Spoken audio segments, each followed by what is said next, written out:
हर उस स्वतंत्रता सेनानी का आप अपमान कर रहे हैं, तमाम उन महापुरुषों का आप अनादर कर रहे हैं।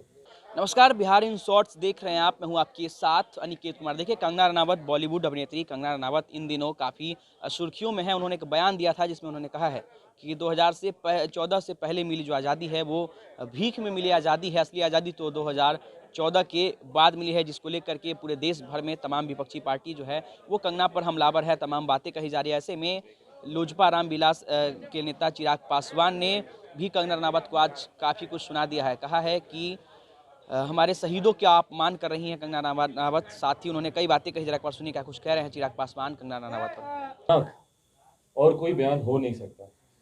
आज़ादी भीख में मिली, मतलब आपकी जहन में भी ये सोच कैसे आती है?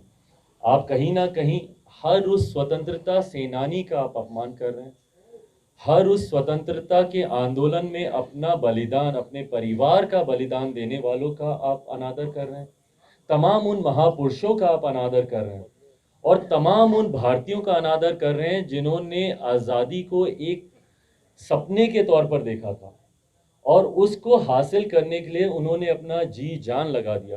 भले वो सत्याग्रह के माध्यम से गांधी जी हों या सुभाष चंद्र बोस हों या भगत सिंह हो या सरदार पटेल हो या जितने भी हों, जिन लोगों ने भी आज़ादी के लिए अपना बलिदान दिया, महापुरुषों से लेकर ये तो वो बड़े नाम हैं जो कि इतिहास में दर्ज हैं, पर अनगिनत ऐसे नाम हैं जो कि इतिहास में शायद उनके नाम भी दर्ज नहीं होंगे, पर उसके बावजूद उन्होंने आज़ादी के लिए अपना बलिदान दिया।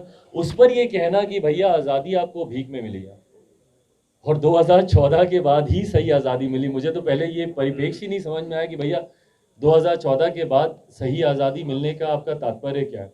बट बहरहाल मैं अपनी पार्टी की तरफ से इस बयान की निंदा करता हूं और मैं चाहता हूं कि इस बयान को गंभीरता से लेकर इस पे कार्रवाई। भाई देखिए, बोलने की आज़ादी का मतलब कतई ये नहीं है कि आप देश विरोधी ताकतों की आप आवाज़ बन जाएं। एक बड़ा तबका है समाज में ऐसा जो कि देश विरोधी ताकतों को बल देना चाहता है और मैंने रहकर मैंने पार्लियामेंट में भी जब जेएनयू प्रकरण के ऊपर एक बहस हो रही थी, उस वक्त मैंने सदन में भी खड़े होकर मैंने इस बात को मैंने प्रमुखता से कहा था कि हाँ, बोलने की आज़ादी है, फ्रीडम ऑफ स्पीच है आपके पास, पर बोलने की आज़ादी का कतई ये मतलब नहीं है कि आप देश विरोधी ताकतों की आप आवाज़ बनने लग जाएं, आप ऐसे लोगों को अपमानित करने लग जाएं जिन्होंने अपना पूरा जीवन उन्होंने समर्पित कर दिया देश के लिए। और जिस तरीके से कंगना का ये बयान आया है, मैं उसकी पूरी तरीके से निंदा करता हूं और मैं चाहता हूं कि केंद्रीय नेतृत्व, सरकार में बैठे हुए लोग इसको गंभीरता से लें और इसके ऊपर कार्रवाई होनी चाहिए। देखिए, वापसी होनी चाहिए, नहीं होनी चाहिए, ये केंद्र सरकार के ऊपर निर्भर करता है। ये फैसला उनको देने का केंद्र सरकार का था, वापस लेना है नहीं लेना है ये फैसला भी केंद्र सरकार का होगा।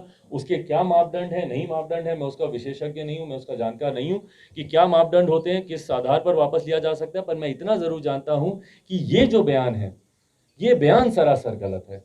और एक ऐसे व्यक्ति से ये बयान आना जिसको कि महज 2 दिन पहले राष्ट्र के सर्वोच्च सम्मानों में से एक, 4th हाईएस्ट सिविलियन अवार्ड है ये हमारे देश का, आपके भारत रत्न के बाद, आपके पद्म विभूषण के बाद, पद्म भूषण के बाद 4th हाईएस्ट सिविलियन अवार्ड है ये, पद्मश्री आपको दिया जाता है। उसके मिलने के महज दूसरे दिन आपकी तरफ से इस तरीके का बयान आता है जो कहीं ना कहीं देशभक्तों की और आज़ादी के दीवानों की, जिन्होंने अपनी जान दी, उनकी भावनाओं को ठेस पहुंचाते हैं, ये गलत है।